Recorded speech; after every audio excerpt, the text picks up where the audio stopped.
everybody, how's it going? Welcome to the Cross Rip. We are going to be building our Eaglemoss Hero Collector Ecto issue number 9. But Chris Stewart, I am throwing a wrench into the works right now. Because before we go any further, usually, if you don't know these episodes, we sit and we build and we figure out how to put things together, and we also... we talk pop culture. We talk about all the things that we've been watching. I want to talk about Tom and Jerry. That's where this is headed, so don't worry. We're going to get into weird, esoteric stuff. However, I want to start at the very, very, very top of this episode with a letter that we received this morning, no less. And I'm I feel like unaware of this. This is like a D. We have to do this right here and now. So I'm just going to pull it up here so that I can see it teleprompter style. All right, here we go. The letter that we received, Chris Stewart says, "Hi guys, please cease and desist." Sorry. Yes. Sony Pictures legal group here. We have caught wind of it says, "Hi guys, thanks for carving out an entire show to share your thoughts on the passing of Cinefex. We who've been part of the magazine's 41-year history have been overwhelmed by the tsunami of support and affection since the announcement was made.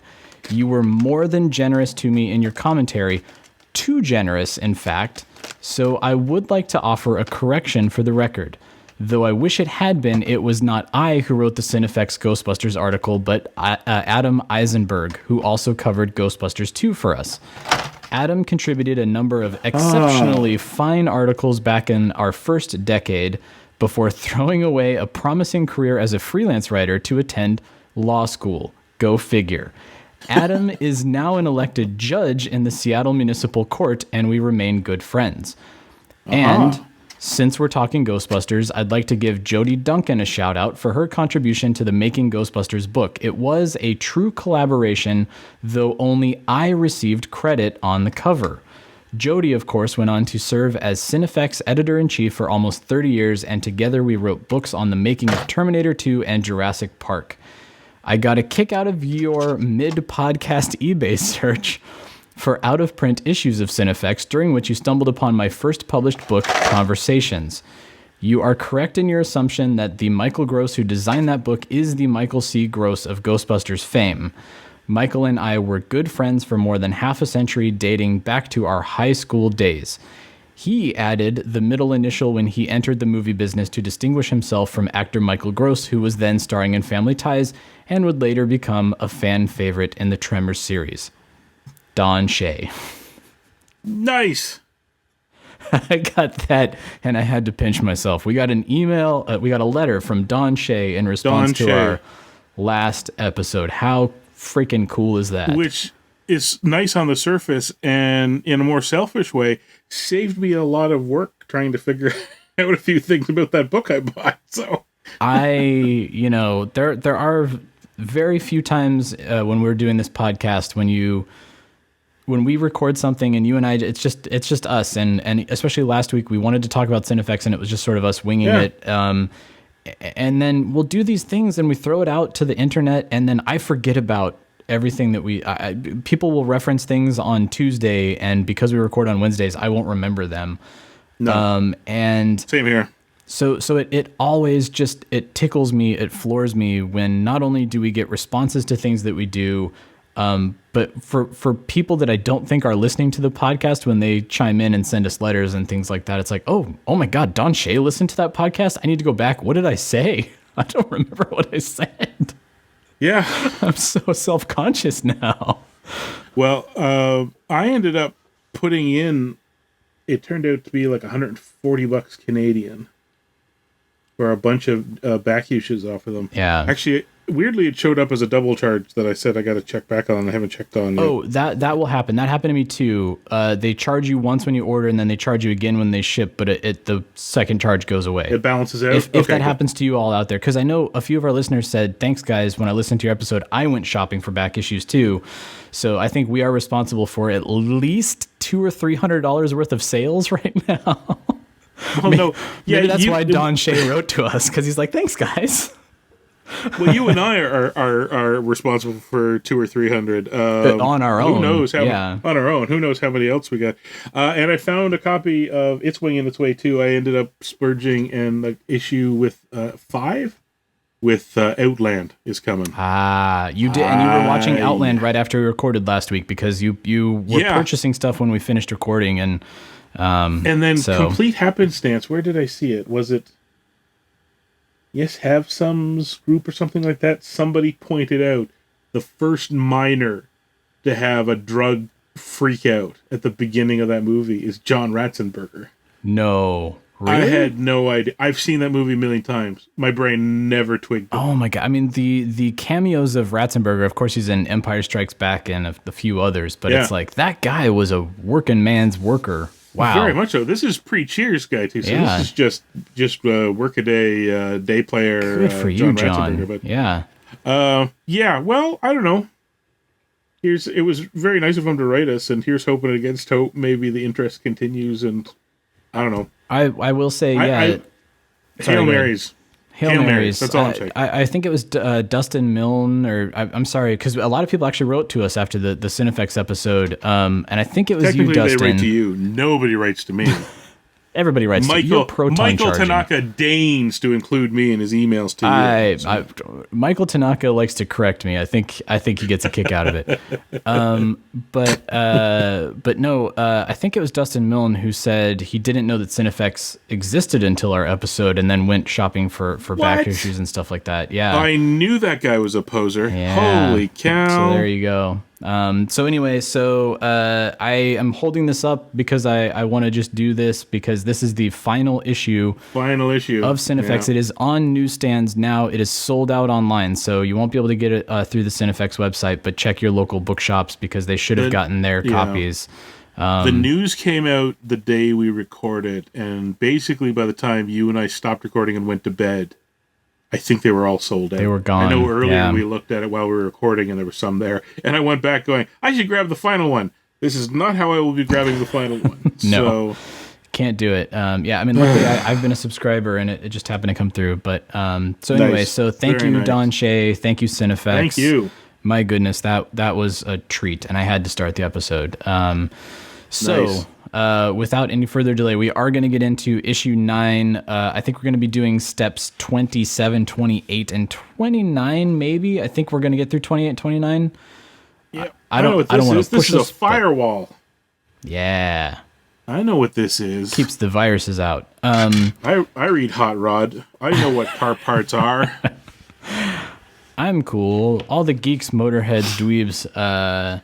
So we're getting into this is very exciting because we're cracking open a new issue. Issue 9 is an issue that we haven't gotten into yet. So within the walls of this here magazine, we've got a good focus on Tobin's Spirit Guide, Tom Enriquez concept art, who he's got a few things that he put up for sale not too long ago. John Rothman talking about his role in the original Ghostbusters. Scolari Brothers. Wow, this is a great issue. So we're going to get into that later, but let's start with stage 27.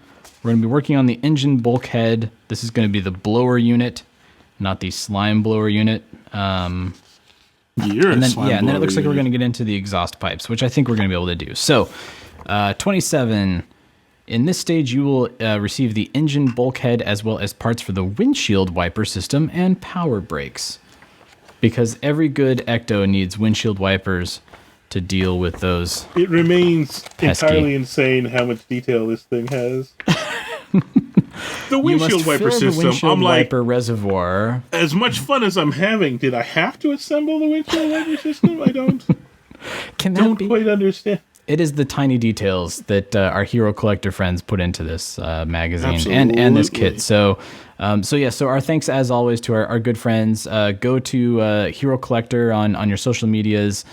We will have a link in our show notes on how you can subscribe to this and purchase this because this is a lot of fun. We're 27 deep, and literally all we have is still just sort of like the kind of chassis of the car almost. I mentioned before we started recording, I'm in mid shuffle. I made some executive decisions about my office space here, and one of them is the shelves that I'm looking at behind the camera there were filled with things that didn't need to be there.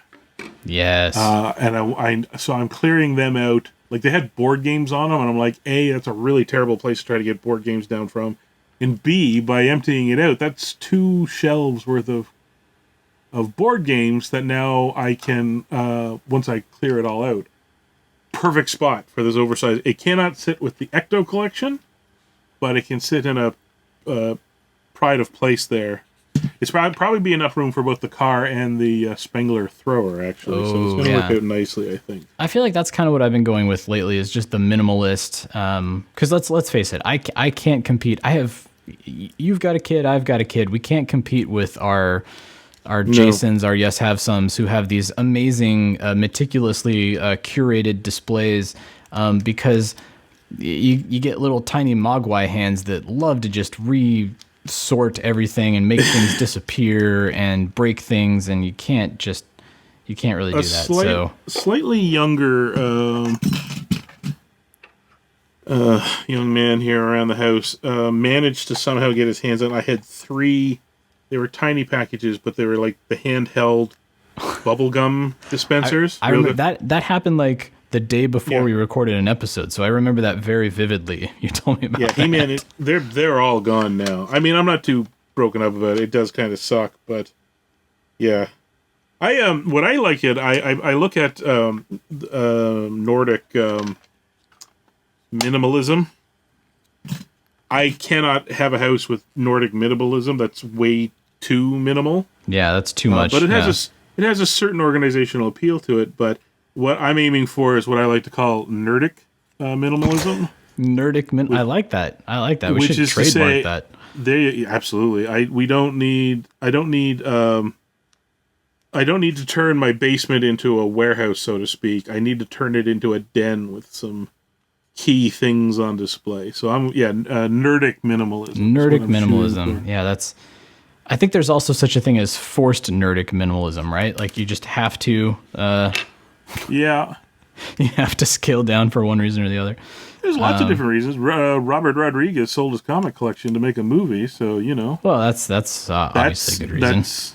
I I certainly have not made Desperado with my collection, but I just paid the rent.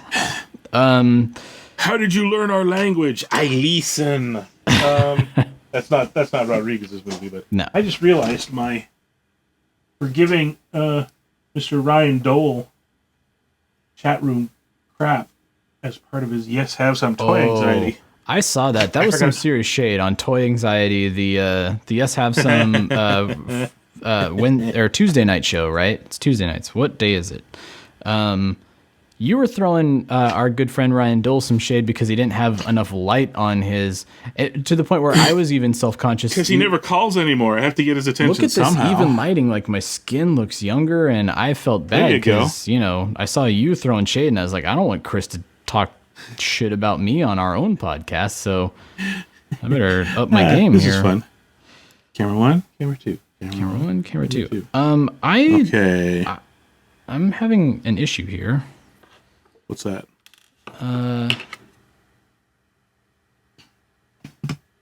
Well, I don't think I tried to pre-tap this. So the 27F, which is the blower vacuum unit here that needs to go in there. You're a blower vacuum unit. I don't know how to make this appear on camera so everybody can see. I don't think the threads on the screw are going to go in there. They did on mine. It looks like you're using an EP. I'm using an EP.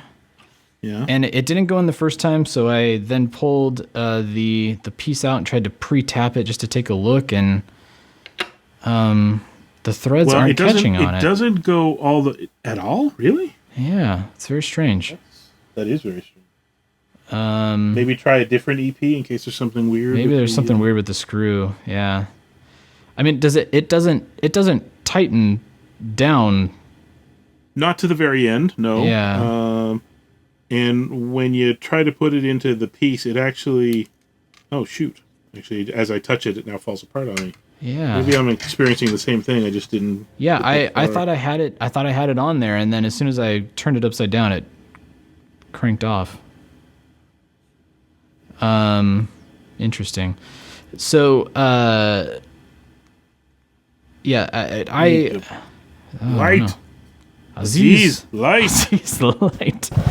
Man, Fifth Element, I feel like, is on TBS down here like every other day. And I always catch the very end. And it bums me out. I love that movie, and I never get to see it from start to finish.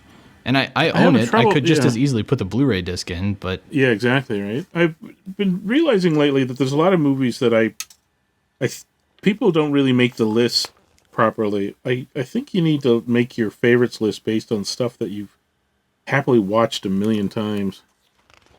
Like, I recently rewatched both Reds 1 and 2. I don't think I ever saw the second one. Did I see the second one? It's just as good as the first one. The first one was so much fun. This is very strange, this one. This will be the whole episode. You and I struggling with a single screw. Insert its pin into the blower unit, securing underneath with one EP. Take this assembly and place it into the... I mean, is it not supposed... It feels like it should be something that's secure, but maybe it's not supposed to be secure. Maybe we have to just do a little dig in on the... Yeah. The point where it goes in. Boy, that's... I remember that as a kid doing models, like my little model airplanes and X-Wing fighters and stuff like that, where I was like, oh, it's loose, it'll be fine later. And then, of course, that's the part that fell off and you never see again. So I am concerned about that a little bit, but... Yeah, if you take a little extra time to... So it... Like, mine just sort of sits and just wiggles. Is yours doing this too? This sort of like... name of your sex tape. It's not on there. It's not on there. My blower is not on there. Or it feels like it's not on there. Mine is... It just doesn't go very far in. Yeah. Plus, this is the pre-tapping stage, which means you're fighting... I think it's just a very narrow... yeah, okay. So what I did is I took it... Can you see it like that? Yeah. And then pre-tapped it? Basically, by holding my fingers like that, I was able to put the screw right into position, right up against it, and hold it, and then lever myself into... Yeah, getting a little bit of leverage on it. It's tightened down a little bit. I don't want to crank it. Yeah. I don't want to crank it too hard because I don't want to... It is a plastic piece, so I also don't want to totally... Yeah, you can't go too hard. Split it in half. That's better. Now there's no wiggle. Here, let's see. Camera 2 on mine, there's no wiggle, so I'm going to leave it at that because I don't want to break it, but that's how it's going to be. Where did my other screwdriver go? And then it is going to go on with an IP. Wiggle. Ghostbusters-wise, not a whole lot. Again, our good friends at the official Ghostbusters YouTube channel, they've got a couple of episodes that have come out over the past week, including Fear Itself, which is one of my favorite Extreme Ghostbusters episodes, I'm not going to lie. So check that out. And that's really it. Not a whole lot of Ghostbusters news. It's been kind of quiet, which is not a bad thing, except there is one... I don't know, Chris. I don't know how to talk about this if I want to talk about this. The mild leak. It's not even, and it may be something too because it's from one of the musicians. Leave it. Yeah. Okay. It's all right. What I did is I posted the article with the warning that it's not actually, it could conceivably be related to the background story that they're going to fill in a bit. Or it could not be in the movie entirely. Like, it's one of those things, too, that you read the article and you go, oh, that would have been fun to have seen and heard in context. So don't, if you want to have complete surprise, complete, denial of everything of Ghostbusters Afterlife, don't go seek out this article. Yeah. But at the same time, I read that and I was like, I doubt that's in the movie. Like, it kind of also felt like one of those things that's probably on the cutting room floor. Honestly, I don't know. I kind of got that sense, but again, the other problem is every time you do a Ghostbusters movie, how do you do that theme one more time? So it could just be a fun cover to add to the soundtrack. I mean, this is after Ray Parker Jr. said, "I don't think the Ghostbusters theme is in the movie," and we were all like, "Come on, Ray! Come on, Ray! They're not gonna do a Ghostbusters movie without your theme in it." Now it's all loose. Come on, yeah, this is a weird one. Yeah, it's a strange one.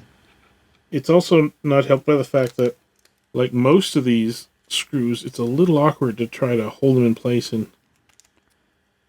So just to put a button on that for people that are listening on the audio version, if you don't know what we're talking about, there is a music related article about Ghostbusters Afterlife out there. If you are not spoiler conscious, if you don't want to go in with a completely clean slate, go seek it out. It's actually on Proton Charging's social media. And it won't tell you very much either, unfortunately. It won't tell you very much. It's very fun because it's sort of our first hint of what's going to be on the soundtrack, and that's all I really want to say about it. There's also something that's story related in there that you're kind of like, oh, why is that? And that's what I was talking about that might be on the cutting room floor. But so AP, we don't know.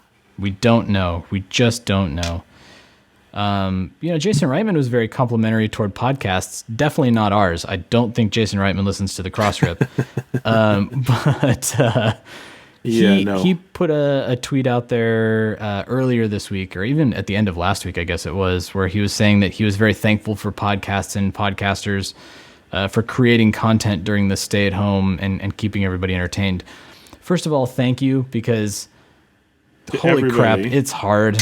I think I may have poured a little too much of my soul out online a couple days ago when I just said, like, look, everybody, it's very difficult to. We were so excited for Afterlife to come out, and we were so excited to talk about all of the things that Afterlife was going to entail. And then the movie kept getting pushed, and that means that our plans kept getting pushed. And then the thing that you were looking forward to, you just can't do anymore. And again, I love our build days, Chris. Like, this right now is my therapy, because today was a day, and we're not going to get into that on the actual episode here. Troy Benjamin's, he's just this guy, I'm not going to get into my therapy session today. Maybe next week. It's tough. And I understand if you're a filmmaker and you've spent all of this time putting your energy and your effort and anything and everything that you've worked on before, all of your experiences you're drawing upon to make this new Ghostbusters movie. And you got fans that are rabid, and who knows, they're fickle if they're going to like it or not. I'm sure it's tough for him too. So anyway, long-winded way of saying thanks, Jason Reitman, for thanking podcasters just in general. I'm glad you kept it general. To everybody because he asked for people's recommendations, and a lot of people threw us out there. Which, oh my goodness. Thank you very much for that. Again, he's not going to listen to us, but no, he won't. I'm sorry. Jason Reitman is both one of us and not one of us. That's where I want to leave. He doesn't need to listen to my dumbass sing songs at the key. So no, I don't think he's tuning in as he's driving to wherever he's driving right now, listening to a couple guys build an Ecto-1 model while they talk about Jason Reitman. But that'd be a little weird. And that's okay. Although I didn't think Don Shay would be listening to the Cinefex episode last week, so stranger things have happened. But I got the part in place. How did it go for you? I kind of called it. Patience is what it ended up taking. It really, like, I got it to a point where, it's tight enough that I feel like it's not going to fall off, but I also didn't want to tighten it too much that it's just going to destroy the piece. So I'm feeling pretty good about it. Famous last words. I'm feeling pretty good about it.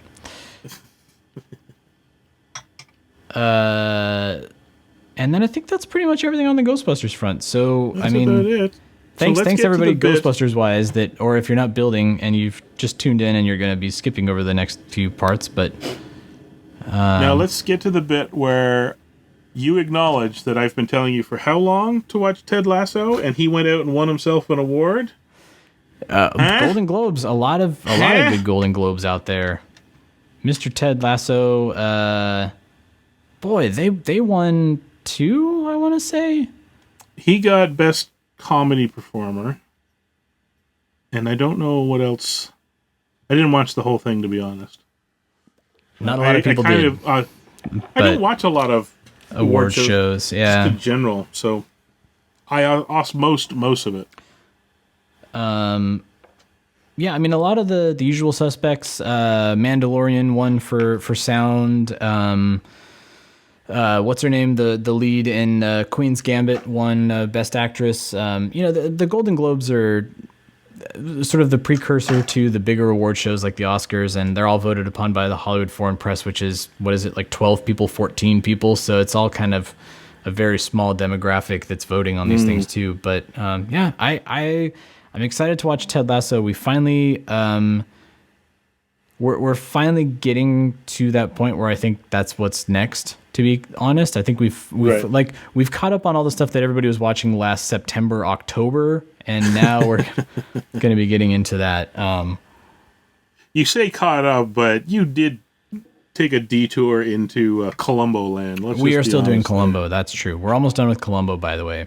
We just watched one from the 80s where he's at a wedding for his nephew, and the nephew's bride is kidnapped, and Columbo's like fighting the clock to catch the kidnapper of his niece-in-law. It's not a good Columbo episode, or at least for the reasons that you watch Columbo. It's a fun detective cop show, but I was thrilled to discover both. Was it UFO and Space 1999 are on Amazon Prime. Those things are fantastic. Space 1999 is also, or it has been, I don't know if it still is, it's been on Comet, and I've caught bits and pieces of it, and it is just a fascinating show to watch, just in terms of like them trying to be different from everything else that was on at the time. Yeah. So they're like kind of almost fighting themselves a little bit in terms of like design of things and how... Yeah. There's some real interesting acting decisions going on, but yeah, like some of it, like let's be very honest here. The Eagles as a spaceship design, number one. Like that whole idea of the two chassis frame that is modular and you can slap stuff in and out. Mm-hmm. Like that thing is like basically 1 week away from being an actual, SpaceX and NASA build anyways. It is just too good of a design. It is too functional of a design as opposed to, say Star Trek's, shuttlecraft, which are just boxes to get you to the other point sort of thing. Like they put thought into, building a base in the moon and how you'd build one ship that you could then retrofit to do different tasks. And it's like, oh, this is so good. And then they don't give them clipboards. Literally, I see them wandering around making notes like a kid leaving, university lectures. Like the book is half flopped over and they're trying to scrawl on it. And I was like, they used the color transparent report covers because it's futuristic. It's futuristic, yeah. But no, can't have a piece of wood to write on. It's like, okay, well, that just looked dumb.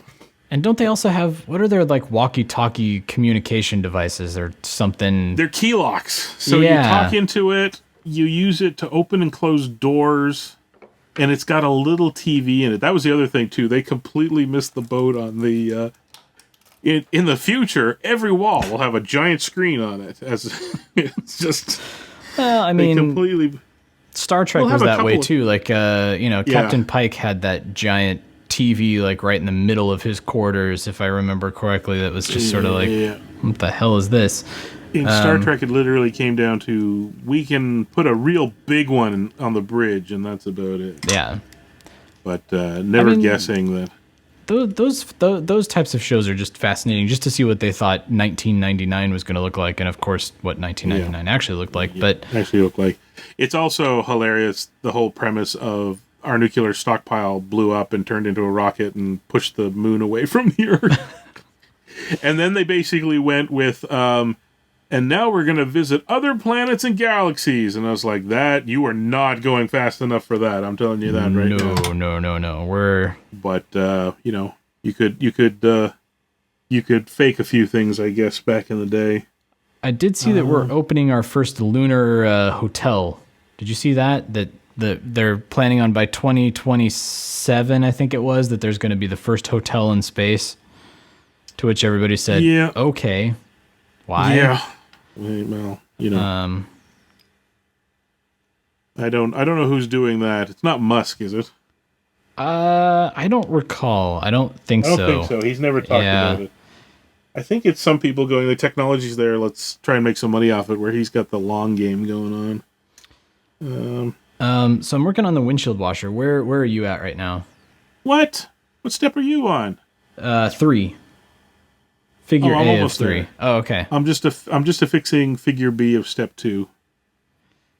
Speaking of Musk, did you watch the launch today? I saw the news highlight, the soundbite version of it. So it landed, right? It actually landed. May have done a little damage to one of the landing struts, and then 10 minutes later, an engine fire reached the point where it it blew. It repropelled the thing. But that's 200. I mean, that's leaps and bounds from where they have been. From the last two.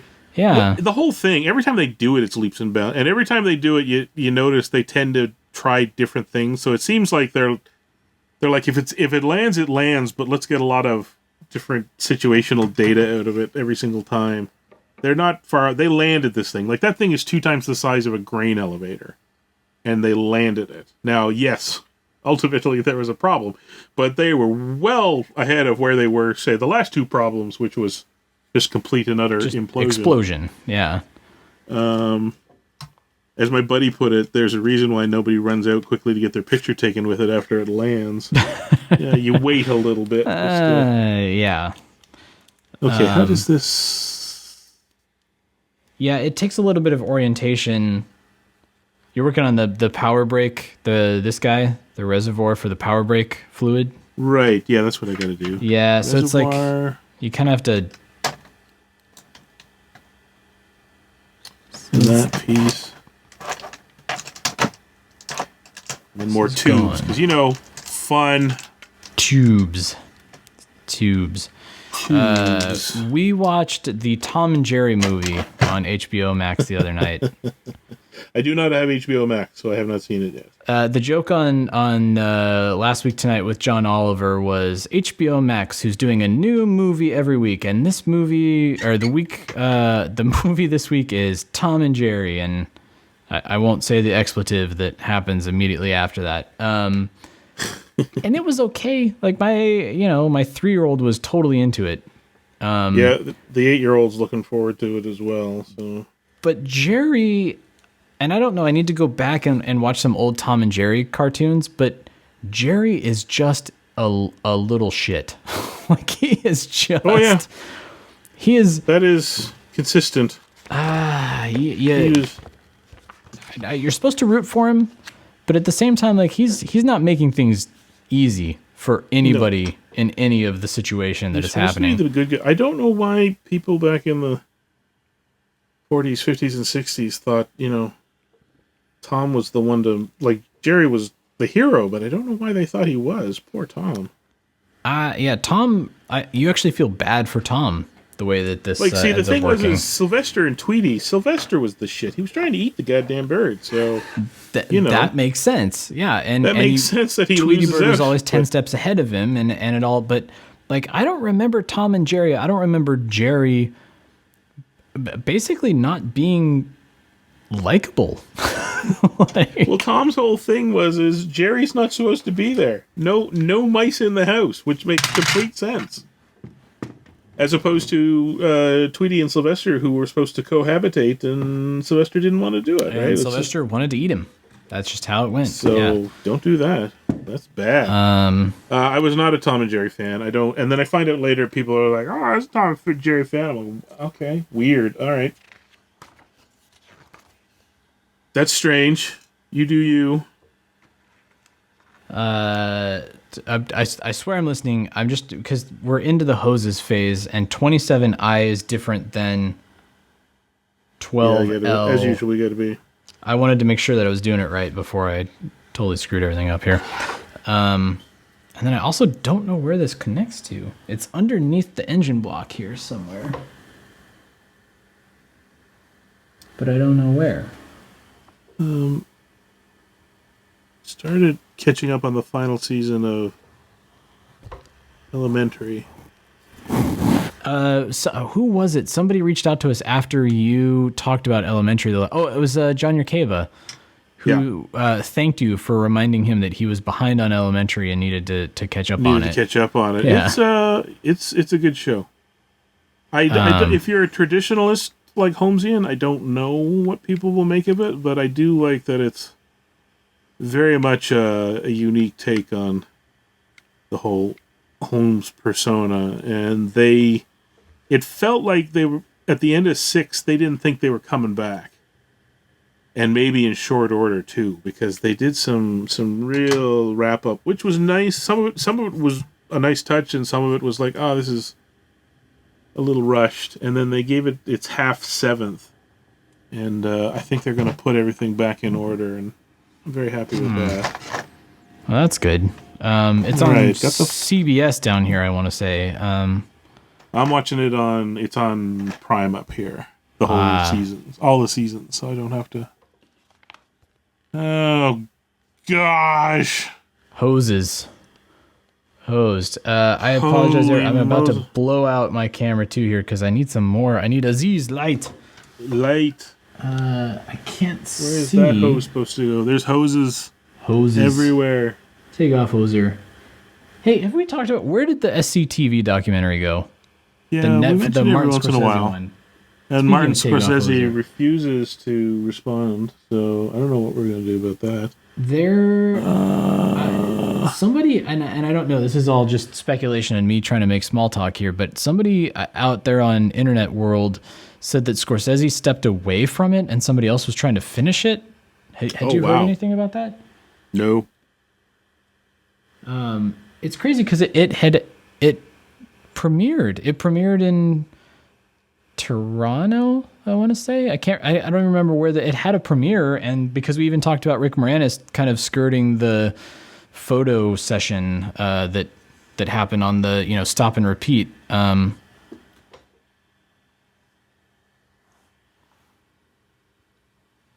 I am struggling with this hose. Have you already done this? Have you done step 4, figure A? No, I'm still... Okay, so I found the big long one that came from a previous step. That's got to go through. Yeah, that's one we left out. That one's got to go into a little plug here in the firewall, so I got to get that in place. Where did my... Aziz! Tweezers. Okay. Am I looking on the wrong... No, it is the driver's side of the engine. Power brake reservoir fluid line to the lift valve on figure A. Where is that pin? Which one are you looking for? Figure A for 27I. Like when I couldn't quite figure that out immediately, I skipped ahead to figure B because I knew where that one was going. So. Oh, okay. I cannot help you yet, as I have. I see. I'm just gonna sit here and struggle with this alone. Ooh,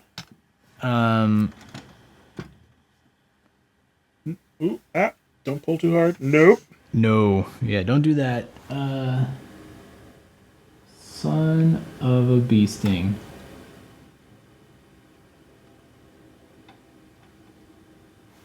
Where? Literally, so... Okay, there's that. And then that one is up... They show it being right there. behind. Okay, is that... The part that I'm trying to figure out is we got 3 hoses here. Oh, they're not hoses. Those are some sort of support struts. Okay. So these pieces should already be in place? No? Yes? Maybe? I mean, I know I'm getting old, Chris, but I literally don't see where this hose plugs into on the engine block. I don't see a pin unless it just hangs. Unless it just hangs out underneath here for now. That just doesn't make sense. And it's also... No, it looks like it plugs into two places.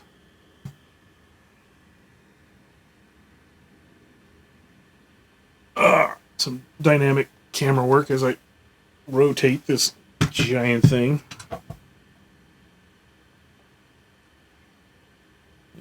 Court, you did not come loose, did you? You did! You little...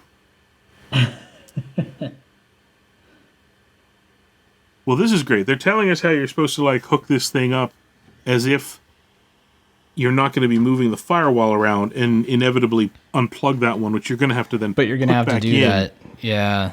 Okay, here we go. Now, to everybody who is tuned into the audio version, we'll see you next week. I know you're just skipping ahead. I know that this is not good audio at this point. Please go to the YouTube channel to see Chris and I struggle through this. bing bink. Bing bong. Bing Yeah, bong? I think 27i does not plug into anything.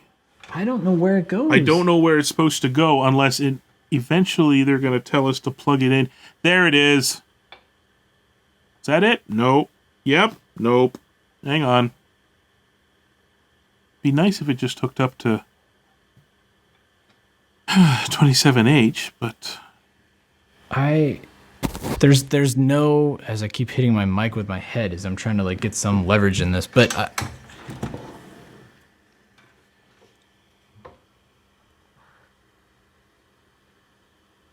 I don't see a pin for it to go into. It's the weirdest thing. oh my god, all the way down there? Oh god, okay. Down on the bottom? Here, time to go. You ready? Yeah. See if I can make this happen for you here. Dynamic camera. Where am I going? That one right there. Well, that part I've got. This guy, this little the like spider. the You got spidery that plugged part. in there? I got that part. Okay. It's the one that goes into the block itself. I don't think it goes into the block itself. It doesn't. It just kind of feeds in there. I don't think it legitimately has a place. Yeah, So I'm just gonna kind of feed it in there. I think you're right. I'm just gonna kind of tuck it into the engine block, which is so strange. It's so strange. All right. Anyway, this is a really hard place to put one of those too. Yeah. All right. So 12L was the one that was coming off of. Let's see. 12L was the air filter one. Yeah, that's right. That was over here. Burning out kind of cameras with my lights here. Let's kind of tuck that guy in because I knew I was going to lose it. So that's going to go through air filter control pipe to the pin on the engine bulkhead and figure B. All right, so it's going to go in.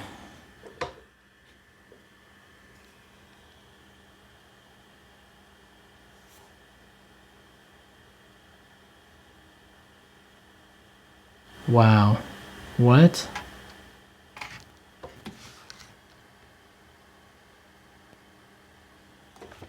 All right, so it's going to go back here. Once I throw that guy in.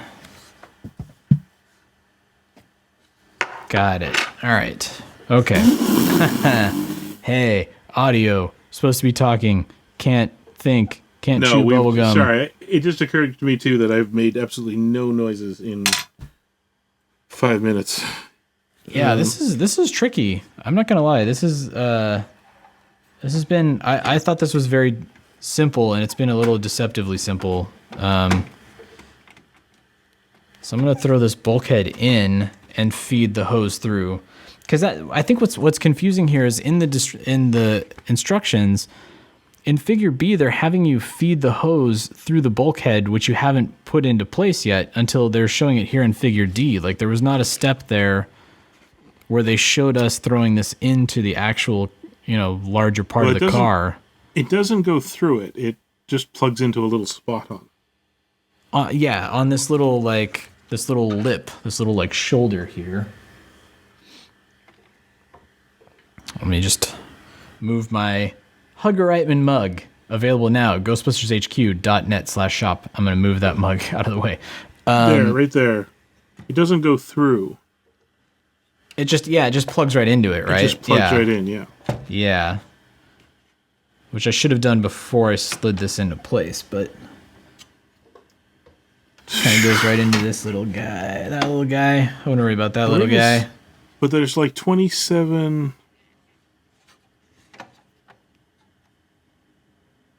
Oh. Oh. Barf. Okay, I think I get it.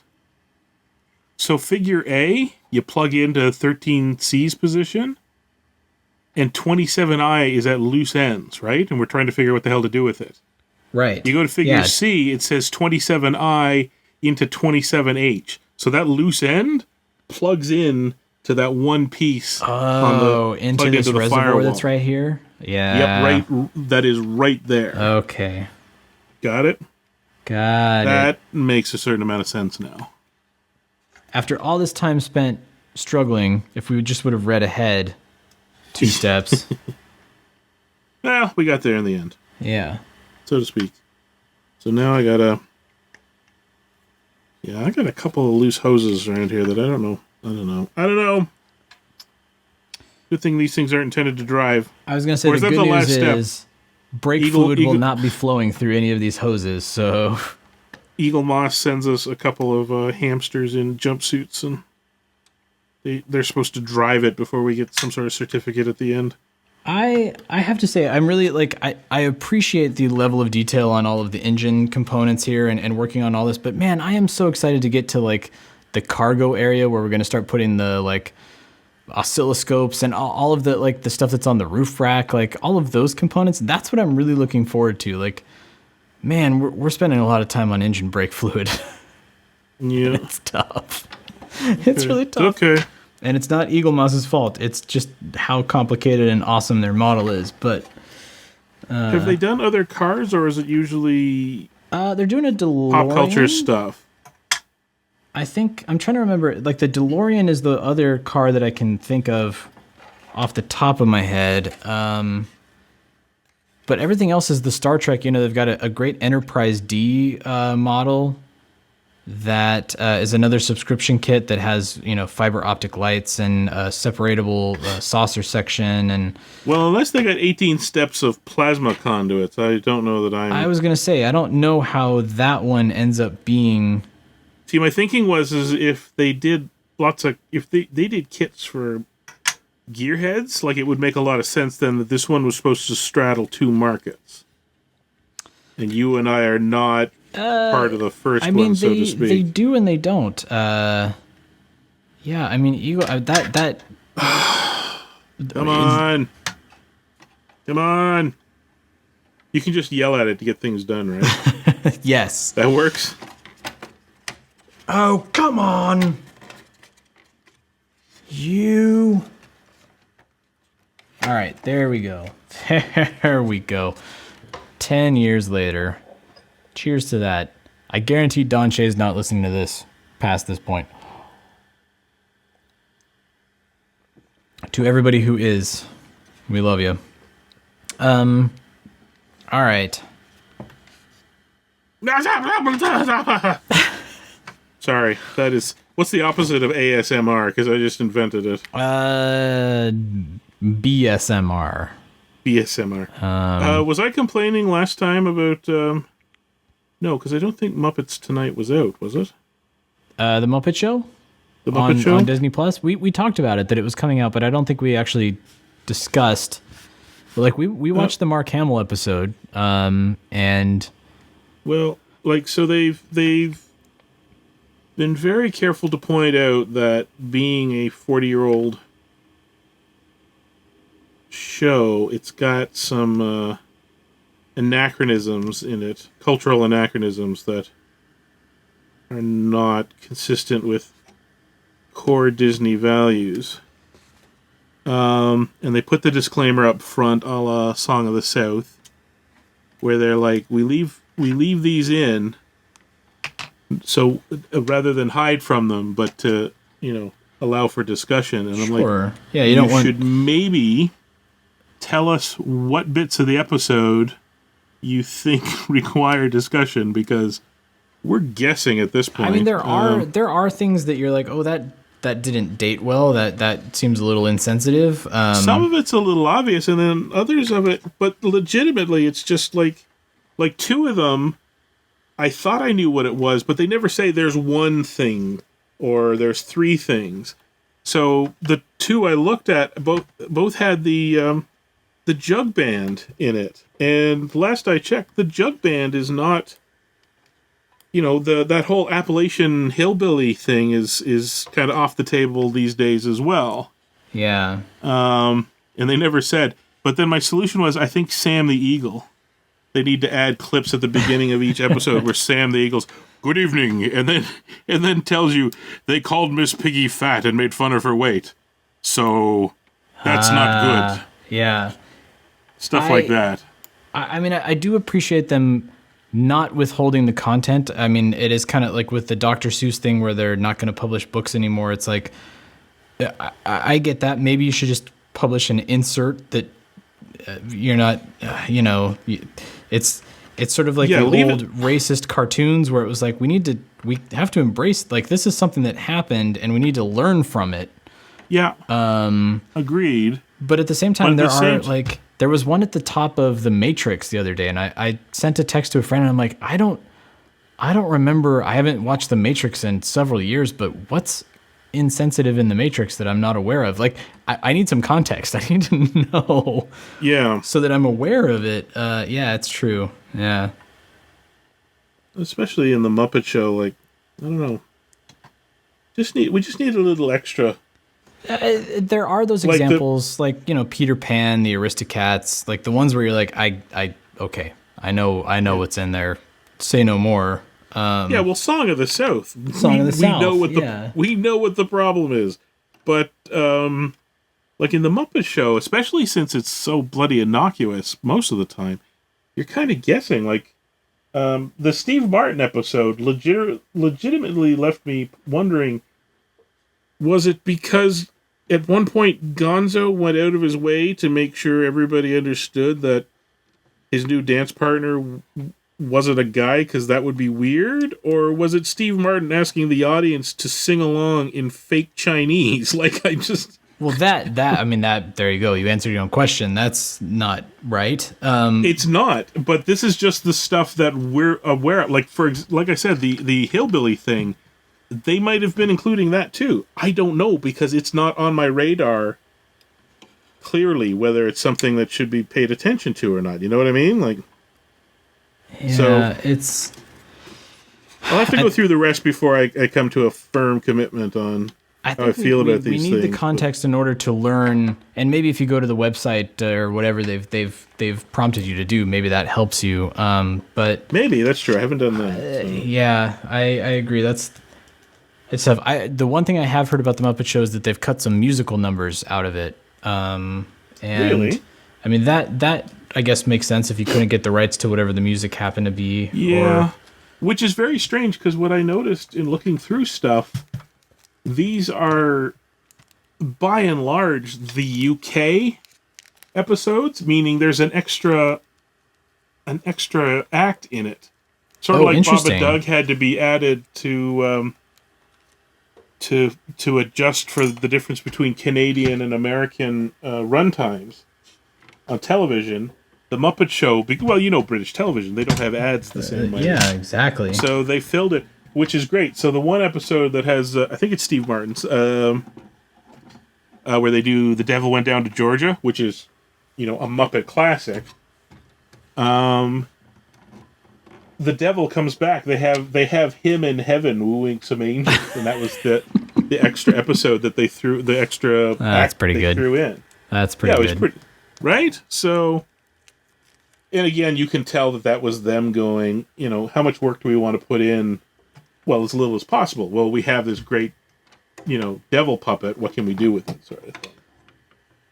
That's also interesting too, that they had to be thinking about Although I think the Muppet Show was actually filmed in the UK, so it makes sense that they were thinking in those, specifics to needing that extra fourth act. Were they a co-production? I can't remember. I can't remember. I mean, I know Fraggle Rock was CBC, and I think Muppet Show was only just filmed in the UK. There's some other stuff too, like the Peter Sellers episode is built around the idea that he's not sure what his regular character is, which was legitimately his problem in life.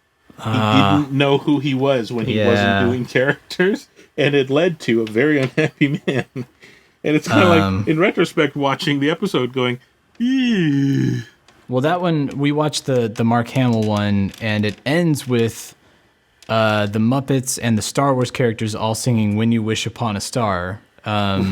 This being, several decades before Star Wars was purchased by Disney and just before the Muppets were purchased by Disney. So it's kind of very funny to see all of this intellectual property all just embracing the synergy back in 1970, whatever it was, 70...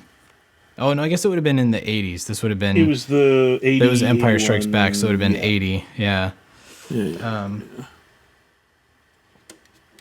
It's also fun watching the names that are up there, and it's like, man, I barely remember who some of these people are. I don't imagine what kids are going. I'm going through it trying to think of people that Thomas might know when I'm trying to show them to him, like to get him interested in it. And truthfully, that's why we started with Mark Hamill, because I knew that with my 3-year-old, if she saw Luke Skywalker and Chewbacca, and she'd be into it. I think the first episode is like Rita Rutner, or who's I can't remember who the very first episode is, but it didn't make sense to watch them in sequential order because I knew that she was going to be like, I don't know who that is, and it was going to be a turn off. Interestingly enough, Deadpool fans, Leslie Uggams is doing her old school song and dance stuff that she was big for back in the day.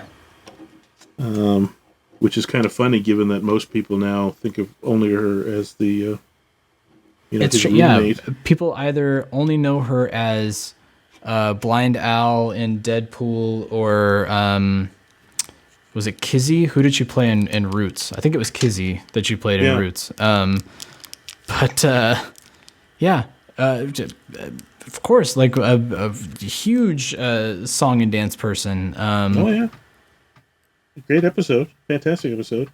Alice Cooper episode. It's great to have him and Vincent Price's episode for Halloween. I love those. Also, there's like a Faust reference. Somebody was like, check out, Muppets making, references to Faust and things like that in their shows. Would not be happening now. What's Faust? Faust, I guess. Faust. Faust, yeah. Gotcha. I'm not saying it correctly. Yeah, they were all university educated. Yeah. Although what I love about the show is I'd forgotten how out of all of them, Rolf is the one consummate, unflappable, happy to be there, doesn't need to be there, professional of all of them. Yes. He knows how to play. He'll happily play for everybody. Yeah, what you got? All right. What you got? Yeah, and almost half the time the guest is like, do you know so-and-so? And he'll make a joke, but he knows how to play it and plays it beautifully. And I mean, short of Dr. Keith's Electric Band, who are in a weird way, they're not even professional. They're just a rock band, right? Yeah, the Electric Mayhem, yeah. The Electric Mayhem, that's the one. Thank you. Oh, yeah. Okay. We love some Dr. Teeth in this household. Okay, so this is fun. Struts. Do do do do do do do do do do do do do do do. So does it matter? Okay, so they're showing you that the threads on the strut do need to be... Do they? Yeah, so This is tensing me. I'm very tense about this. So the threads... Let's see. 27J into the strut bracket. So, yeah, so it does need to be a certain way. Like so. Oh, well, yeah, I guess you have to thread it through. It's not going to just slide in. So no, it's got a... Eaglemoss is thinking for us on this one. They're like, Troy is simple-minded. We got to make this foolproof for him. Although... Yeah. Now I'm... Okay, is that running...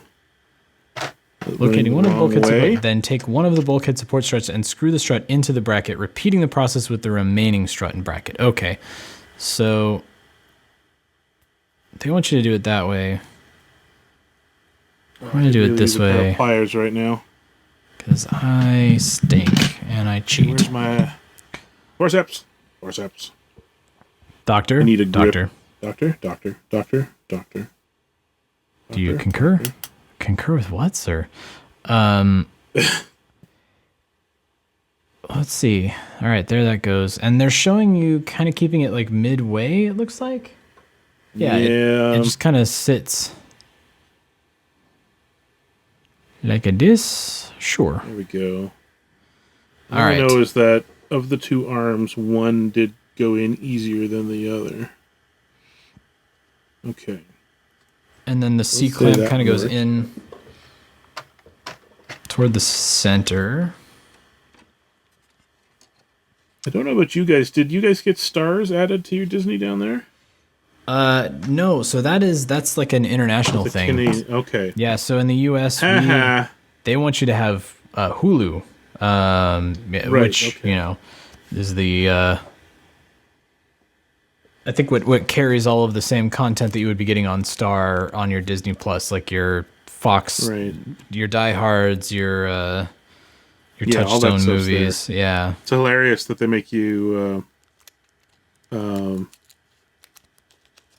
sign in, like which account gets them, because Thomas is like, none of these movies are safe for my account. I'm like, no, they're not. You are correct, sir. You are correct, young man. Thank you for noticing. And I think that's why I think there's also some sort of a, like, I know Disney owns some sort of stake in Hulu, but they don't own 100% of it, or there's some sort of something that's above my head. The second one is not going in easily. But yeah, so it makes sense that like Star is a big acquisition internationally, and has, you know, everybody knows what Star is internationally, so they can add that onto your Disney Plus, and it's like, oh, Star's on here, cool. Down here, everybody's like, what? Stars? You mean the thing that Scott Patrick does Hollywood 1-on-1 with? Oh, okay. Yeah, it's cool because now I get to watch. What is it? The Rick and Morty Studios Space Oddities or whatever. Ah, yeah. Which is on Hulu down here. So gotcha.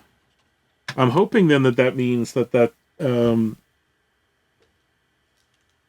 was it called Kid 90 documentary? Did you see the trailer for that one? No, what's that one? Apparently Soleil Moonfry videotaped everything of her time as a star / teen starlet in LA.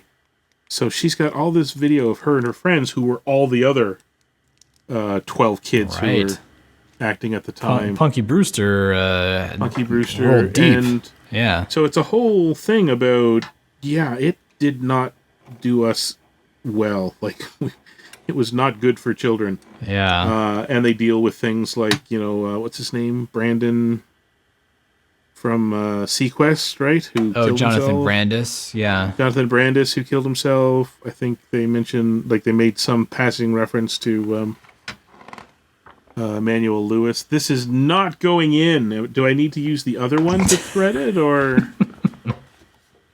Like, I'm a little... I cheated. It won't pull out, so I mean, I guess... Well, so what I ended up doing... use it. I threw it through... I mean, they specifically show you the arrow, like you need to thread it through. I reversed it, and I put the smooth end through the bracket, and then reverse threaded it. Right. You cheated. I cheated, because I couldn't get to thread either, so... And I know that we're already like an hour into the podcast, and I'm like, oh my God, we haven't even gotten out of this one. We haven't even gotten out of this one. These should be quick. We'll do maybe 8 tonight. No, I don't know that's gonna happen. Okay, so this goes back to the Yeah, I'm actually thinking because we are an hour in. Yeah, we might. This might be it for tonight. This might be it for tonight. Yeah, the left exhaust and the right exhaust, we might save for another. I'm exhausted. You're exhausted. I mean, it's metaphoric. Actually, we should be doing the exhaust pipes for all the things that are happening in life at the moment. But HP sauce. Give me some of that. I'm throwing it out the window. Yeah, I think we're gonna call it after 27. Sorry, everybody out there that was anticipating 28 and 29, of which there are maybe 2 or 3 of you. Sorry. There's gotta be somebody out there. Oh, thank God.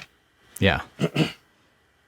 I will say it is nice. I'm gonna kind of move this over. It is nice to have the engine compartment be this complete, thing now.